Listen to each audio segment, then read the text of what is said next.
Olá, meus amigos, estamos de volta com relação agora a um novo tema, gente, práticas abusivas. Nós traímos basicamente o artigo 39 do CDC, que trata das práticas abusivas. Eu sei que vocês vão me odiar agora, porque o artigo 39 ele é imenso, mas, gente, sempre ele está nas provas. Então, é algo que não tem como fugir. Agora, veja, no CDC, nós não temos um conceito de prática abusiva.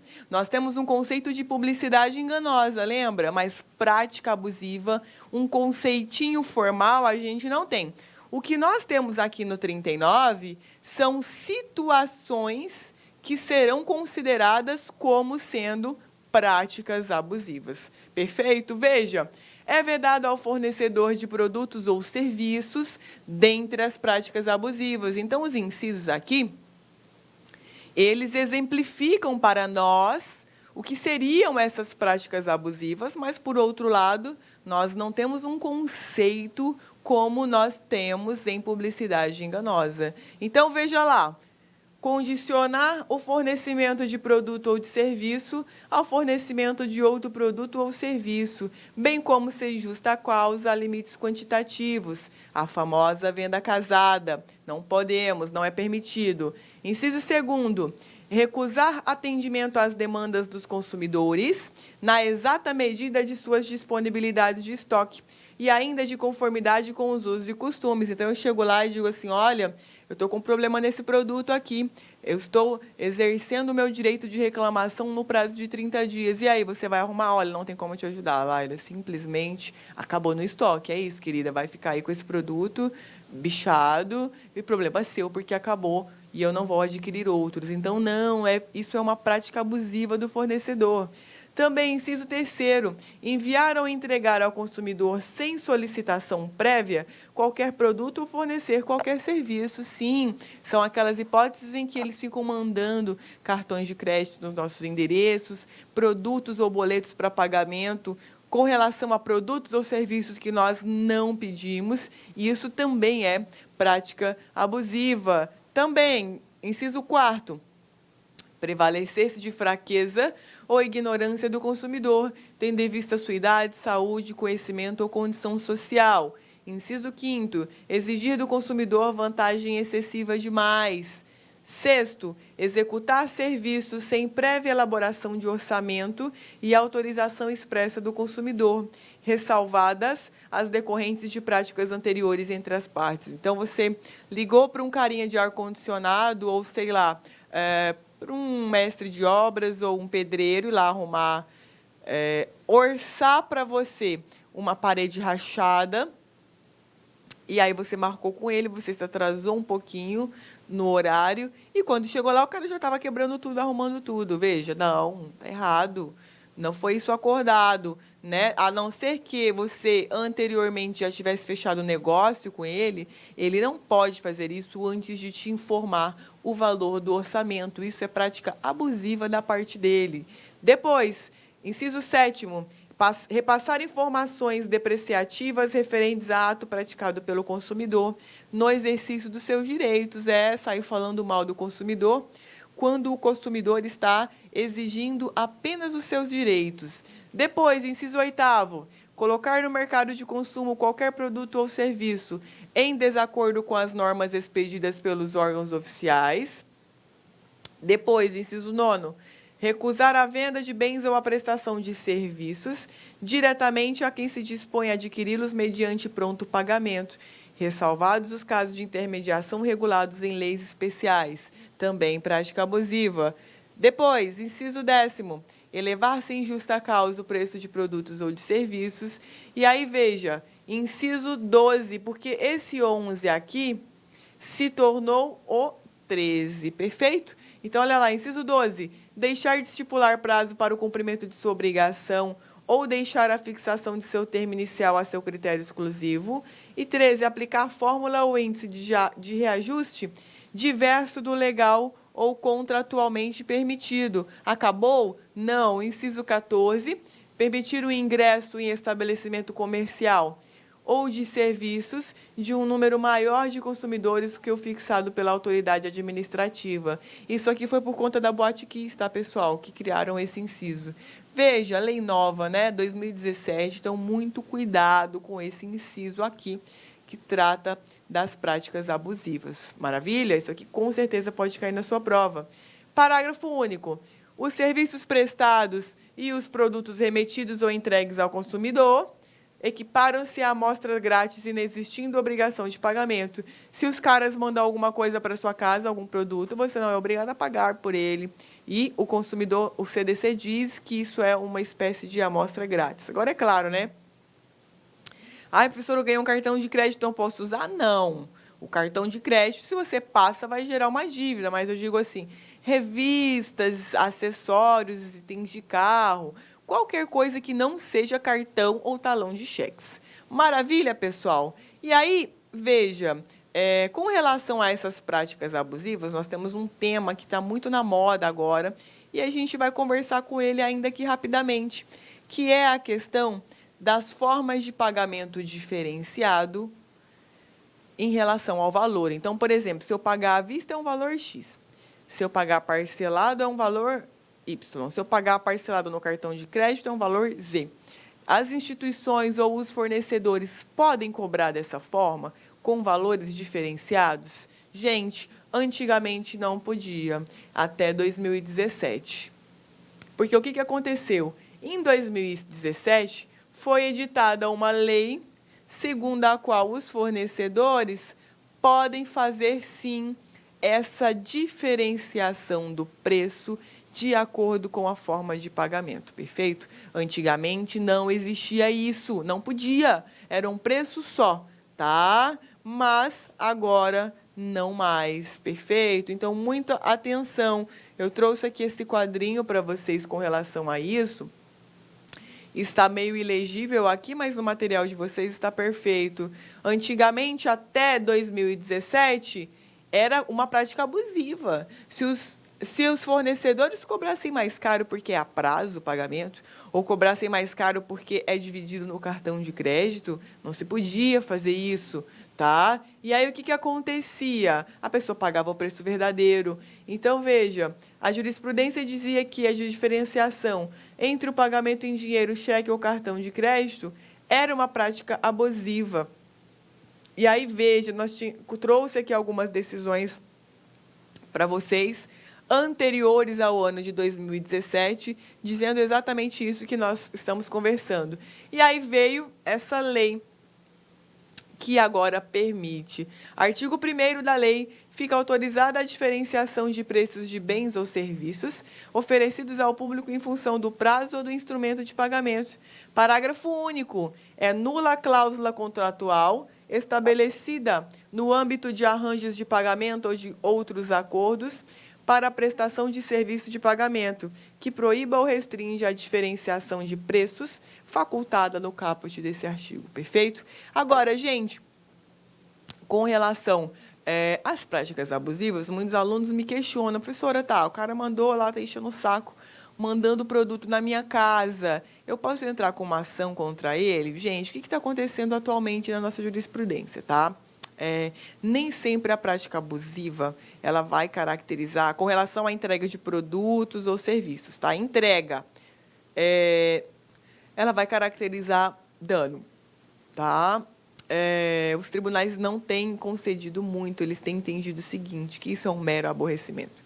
Dizem mais ou menos assim, a Laila ficar recebendo revista na casa dela sem ela pedir, bom, não é algo que que causou um grande prejuízo, ela só ficou aborrecida, mas não cabe uma indenização por isso. Ou a Laila ficar recebendo cartão de crédito se ela não usa, é uma liberalidade dela, então, portanto, ela fica aborrecida, mas isso aí não é passível de ser indenizado a título de danos morais, tá? Então, essas práticas abusivas com relação à entrega de produtos, quando o consumidor ele não pede, hoje em dia está difícil conseguir uma indenização, tá? Agora, é claro, você, consumidor, pode fazer o quê? Pode ir no PROCON, falar, olha, o cara está me fazendo várias práticas abusivas comigo aqui e eu não quero mais. Então, o PROCON, administrativamente, ele vai resolver esse problema para você. Mas, veja, direto no judiciário não vai dar certo. Agora, fui no PROCON agiu, o fornecedor não parou. Aí você pode, sim, no judiciário, que talvez aí você consiga uma indenização a título de dano moral. Tudo bem, pessoal? Então, só para passar essa curiosidade aí para vocês. Agora, com relação ao novo tema, que é a cobrança de dívidas, como é que ela deve ser feita, perfeito?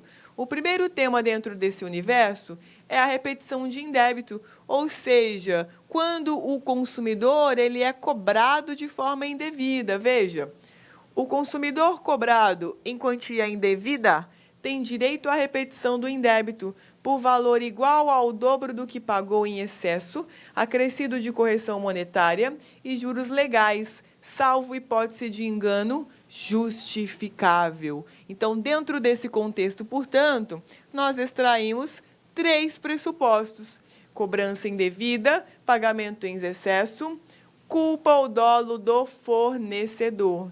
No CDC, que é o objeto do nosso estudo, basta o quê? A culpa. Você demonstre, olha, o cara a empresa, fornecedor foi imprudente, ele não checou que eu tinha pago e me cobrou de novo. No Código Civil, não. Eu tenho que demonstrar mais do que isso. Eu tenho que demonstrar que o fornecedor sabia que estava vencido, aliás, sabia que estava pago e que ele não podia cobrar. E ele foi lá com má fé e cobrou. Isso é dolo. No consumidor, nós não precisamos provar isso, não. Basta a gente provar o quê? Bom, basta a gente provar que a cobrança foi indevida, já vai caber a repetição do indébito, tá? Inclusive, esse engano justificável tem que ser justificado pelo fornecedor. Então, se ele disser assim, eu cobrei da Laila, mas assim, é porque, na verdade, não foi o banco não repassou o valor para mim. Veja, então, o fornecedor demonstrou que a cobrança indevida não foi culpa dele, foi justificada por um equívoco do banco. Então, o banco ele é solidariamente responsável, mas o fornecedor está fora nesse caso. Perfeito, gente. Nós dizemos que é a inversão opes legis. O que significa isso? Simplesmente que essa inversão da prova que cabe ao fornecedor, ela é da lei, opes legis. Nada demais, tá? Só um termo que eventualmente cai em prova e, portanto, eu trouxe para vocês. Perfeito? Agora, saindo da cobrança de dívidas indevida, da repetição do indébito, nós vamos para o universo do arquivo de consumo, que nada mais é do que a atividade de armazenar informações acerca dos consumidores, seja para estabelecer um perfil ou para embasar a decisão do fornecedor ao conceder um crédito. Por exemplo, score. Não tem lá? O consumidor tem qual score? Eu quero financiar um valor para essa pessoa. O quanto ela é bem vista no mercado de consumo. Então, esses bancos de dados são alimentados pelos fornecedores, por quem esse consumidor ele já passou. Perfeito? Então, veja, os bancos de dados praticam coleta de dados, armazenamento de dados e eles também circulam essas informações. E, em razão disso, veja que os fornecedores devem respeitar determinadas qualidades quando vão veicular essas informações sobre o consumidor. Então, veja, os cadastros e dados de consumidores devem ser objetivos, claros e verdadeiros, e em linguagem de fácil compreensão, não podendo conter informações negativas, veja, referentes a período superior a 5 anos. Isso aqui vai cair na sua prova. É óbvio, óbvio. Tudo bem? Então, veja que prazo superior a 5 anos, não é permitido armazenamento de informações nesses cadastros. Então, quais são as características do armazenamento? Objetividade, clareza, legitimidade e linguagem de fácil compreensão. Perfeito? E veja, o consumidor ele tem que ser comunicado quando houver a iminência da inclusão do seu nome de forma negativa nesse cadastro de inadimplentes. Inclusive, né, essa comunicação ela precisa ser prévia, justamente para que o consumidor ele possa se prevenir dessa possível inclusão. Perfeito? Essa responsabilidade pela comunicação, né, no armazenamento, no banco de dados, ela é somente do mantenedor do serviço de proteção ao crédito e não do fornecedor. Então, por exemplo, eu sou fornecedor, o cara está me devendo. Eu mando essa informação para o SPC, ele vai emitir uma notificação prévia para o devedor e ele é quem vai incluir esse devedor no banco de dados. Não sou eu fornecedora, ok? Eu simplesmente repasso essa informação, mas não sou eu quem alimenta esse banco de dados, tá? E veja, temos algumas hipóteses em que a mora da pessoa, do consumidor, ela é constatada por algum órgão público. Então, por exemplo, suponhamos que eu tenho lá uma escola, já aconteceu isso aqui comigo, uma escola que é uma autarquia. Então, a autarquia, veja, ela é administração pública indireta, mas era uma escola que tinha uma mensalidade, um custo que se pagava e esse valor era revertido dentro da própria escola, perfeito? E aí, o que aconteceu? A mãe da criança pagou, mas ela foi cobrada indevidamente e aí, querendo resolver, ela não pagou de novo o boleto, naturalmente ela não queria pagar. E aí, o que aconteceu? Ela foi inserida no cadastro de proteção, só que ela não foi notificada, e aí ela ficou puta. E aí ela foi lá comigo e falou, Laila, olha só, aconteceu isso. Eu falei, olha, é o seguinte, a regra é que realmente você, consumidora, seja notificada de forma prévia. Essa é a regra. Mas a escola que seu filho estuda, ela é uma autarquia. Então, ela é uma administração pública indireta. Então, nesse caso, quando é coletado a partir de um órgão público, não há necessidade de comunicação prévia. Pode ter comunicação prévia do SPC? Pode. A regra é que ele comunica sempre, em tudo. Independente se é administração pública ou não, os caras comunicam. Mas, veja, nesse caso, essa comunicação ela não é obrigatória, tá? Veja, a abertura de cadastro, ficha, registro de dados pessoais e de consumo deve ser comunicada por escrito ao consumidor, quando não solicitada por ele. Então, veja aqui essa comunicação, todo esse trâmite, tá, de inclusão e notificação são feitas de forma escrita. Então, qual é a regra que nós temos? Notificação prévia, forma escrita. Exceção, administração pública.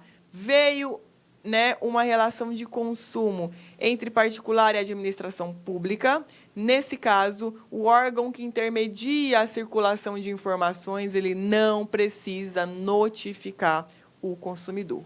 Maravilha, pessoal? Com relação a isso que nós estamos conversando, nós temos duas súmulas importantes, que é a 359.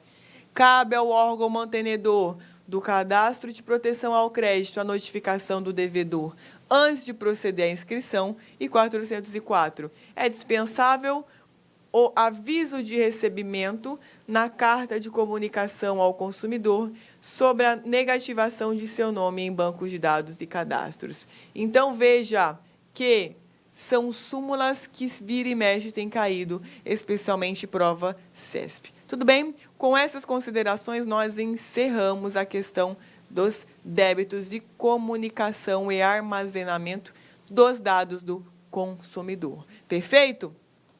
O artigo 43 traz para nós questões referentes ao acesso à informação. O consumidor, sem prejuízo do disposto no 86, que a gente vai ver depois o que é, terá acesso a informações existentes em cadastros, fichas, registros e dados pessoais de consumo arquivados sobre ele, bem como sobre as suas respectivas fontes. E com relação à questão ainda da inscrição ou não no cadastro, só para finalizar aqui, nós temos o artigo 43, parágrafo 3º, que diz o seguinte: sempre que o consumidor constatar inexatidão nos seus dados, pode exigir sua correção imediata no prazo de 5 dias úteis.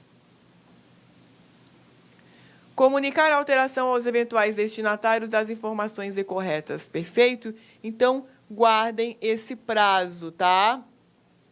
Portanto, esse prazo para correção, a gente vai ter de duas formas, tá? Então, aqui nós temos, veja, devendo o arquivista, no prazo de 5 dias úteis, comunicar a alteração. Então, ele vai alterar e ele tem 5 dias úteis para comunicar essa informação no banco de dados, perfeito? Agora, veja, qual é o prazo que esse arquivista tem para resolver? Porque depois que ele resolve, ele tem 5 dias para comunicar. Mas quanto tempo ele tem para resolver? É imediato. Ou 7 dias, quando for necessário averiguar essa informação. Então, por exemplo, eu tenho um problema, um erro material lá. Meu nome é Laila com I, Laila Oliveira com I.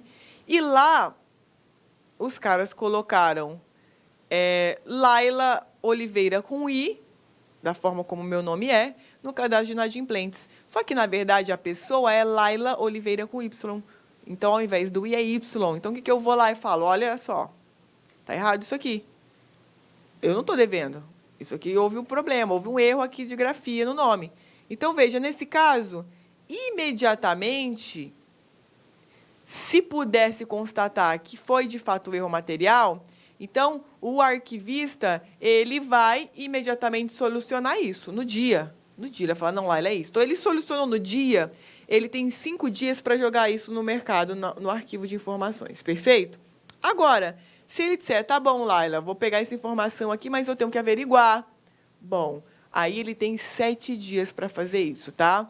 Mas isso que nós estamos conversando aqui agora, e que eu trouxe aqui nos slides para você, não está no CDC. É que eu trouxe essa informação para complementar, para você entender melhor, tá? A gente tem uma lei do cadastro positivo que trata de todos esses regramentos relacionados à inserção do nome dos consumidores no cadastro de proteção ao crédito. Maravilha? Portanto, com essas considerações, agora, finalmente, nós conseguimos encerrar esse tema. Perfeito? Vamos dar uma pausinha, daqui a pouco a gente já volta. Clique lá